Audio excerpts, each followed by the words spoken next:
Chopo est la plus grande province de la République démocratique du Congo, RDC, avec une superficie de 197 657 km².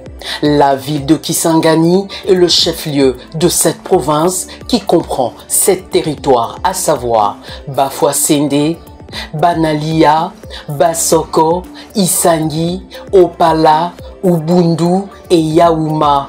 Malgré toutes les potentialités qu'elle regorge en ressources minières, en faune et en flore, la province de la Chopo peine à décoller faute d'un leadership visionnaire, responsable et transformationnel à sa tête pour valoriser localement tous les atouts dont dispose la province au profit de sa population et de toute la RDC. Au regard de ces tableaux on ne peut plus sombres que présente la plus grande province de la RDC, il est plus que temps que les choses changent. C'est l'heure de la rupture, l'heure du redressement économique de la Chopo a sonné. Le destin de la Chopo se trouve désormais entre les mains de ses députés provinciaux dans leur choix du futur gouverneur qui sera capable de transformer le défi de la province en opportunité. Cet oiseau rare, toute la population de la Chopo le trouve dans la personne du professeur Faustin Toingao au regard de la dextérité managériale dont il jouit pour diriger l'exécutif provincial. C'est une candidature qui répond à un double appel. Il y a d'abord l'appel lancé par le président de la République, chef de l'État, lors de son investiture. Le chef de l'État a lancé un appel à tous les fils et filles de la République, épris du patriotisme, de se joindre à lui pour mener ensemble l'œuvre de la pacification du pays et l'œuvre de la reconstruction de ce pays. Et cet appel m'a touché. J'ai pensé que, comme Congolais, de père et de mère, comme patriote, je devais répondre à cet appel du président de la République.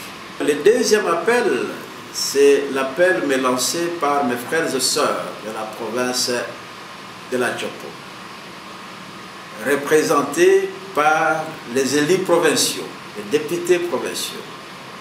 Ils ont trouvé que pour relever avec eux le défi majeur de notre province, ils ont trouvé que je pouvais me joindre à eux pendant qu'eux sont au niveau de l'organe délibérant, que moi je puisse évoluer à l'organe exécutif pour qu'ensemble, dans une véritable synergie, nous puissions travailler pour le bien de notre province, permettre à la Chopo de contribuer efficacement et significativement à l'effort du progrès, à l'effort du développement de la République démocratique du Congo sous la houlette du président de la République, chef de l'État.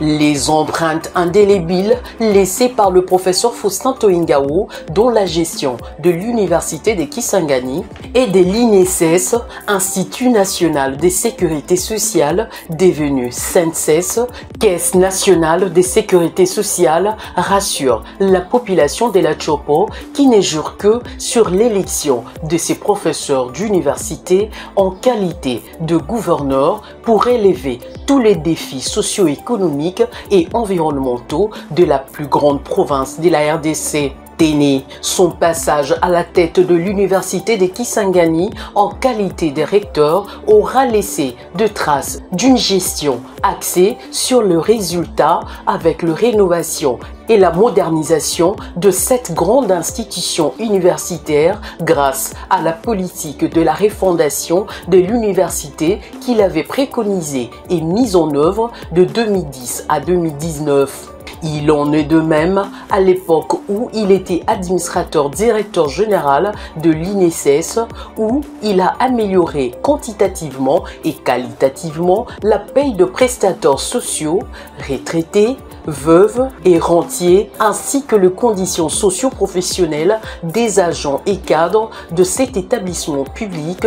Jusqu'à ces jours, les agents et cadres de la SNCS gardent encore en mémoire les innovations apportées par ce professeur d'université dont ils souhaitent même son retour. C'est fort de cette orthodoxie administrative et financière dont il a fait montre, Faustin Toingao, dans la gouvernance de ces deux institutions, que la population de la Tchopo invite ses élus provinciaux à voter ces dignes fils de la province comme chef de l'exécutif provincial, car selon cette population, avec Faustin Toingao, qui a déjà fait la fierté de la province dans la gestion des institutions publiques du pays, Tchopo va enfin décoller.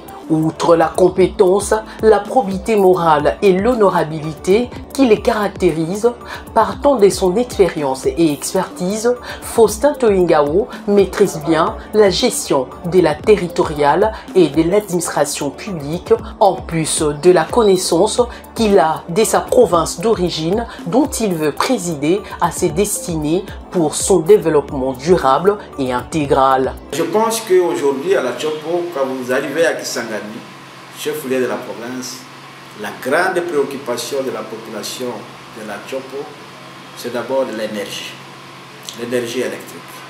Et on ne peut rien envisager comme effort de construction ou de reconstruction, comme effort d'industrialisation, susceptible de donner de l'emploi aux jeunes en dehors de l'énergie. Sans énergie, le développement de la province de la Tchopo est difficile à envisager. Et une autre préoccupation que je considère comme prioritaire, c'est la question des infrastructures et principalement les voies de communication.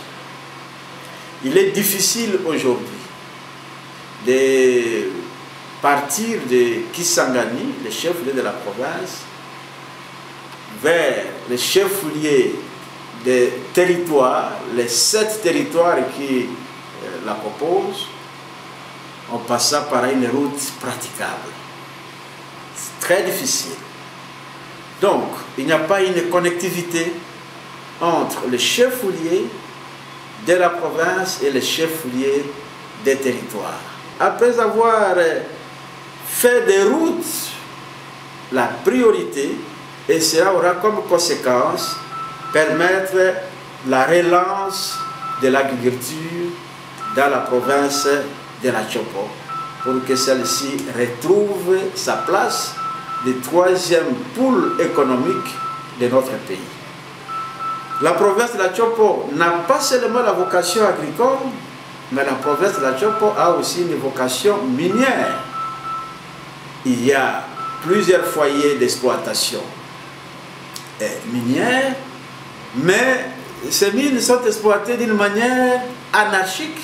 Nous voudrions, comme gouverneur de cette province, valoriser, rationaliser l'exploitation et pourquoi pas moderniser l'exploitation minière dans notre province. Nous sommes en train de rêver, pourquoi pas, mettre en place un mécanisme qui va nous permettre de doter la province des industries de production et de traitement de nos matières premières, comme l'or qui est abondamment exploité dans cette province. Alors, c'est ce qui va soutenir le développement des autres secteurs parce qu'on aura des ressources suffisantes au niveau de notre province. À la population de la Tchopo, j'aimerais seulement leur dire qu'il y a un temps pour tout. Et l'heure a sonné pour que nous puissions nous prendre en charge, pour que nous puissions nous assumer, pour que nous puissions faire de notre espace un lieu où il fait beau vivre, pour que les Tchopolaises et Tchopolais puissent retrouver le sourire qui a pratiquement disparu. Député national honoraire de la législature 2018-2023, premier vice-président de la Commission des relations extérieures, membre du comité de sages de l'Assemblée nationale, sénateur de la République pendant la transition 1+4, avec comme fonction rapporteur de la Commission économique et financière, Faustin Toingao, en dehors de la politique active qu'il a considérée comme une mission et un sacerdoce, est un homme de science et un ancien acteur de la société civile, docteur à thèse en sciences politiques et administratives de l'université de Kisangani et professeur ordinaire. Faustin Toingao a tous les atouts, toutes les capacités managériales et toutes les potentialités d'un leader pour diriger la province de la Chopo et la conduire vers le lendemain meilleur.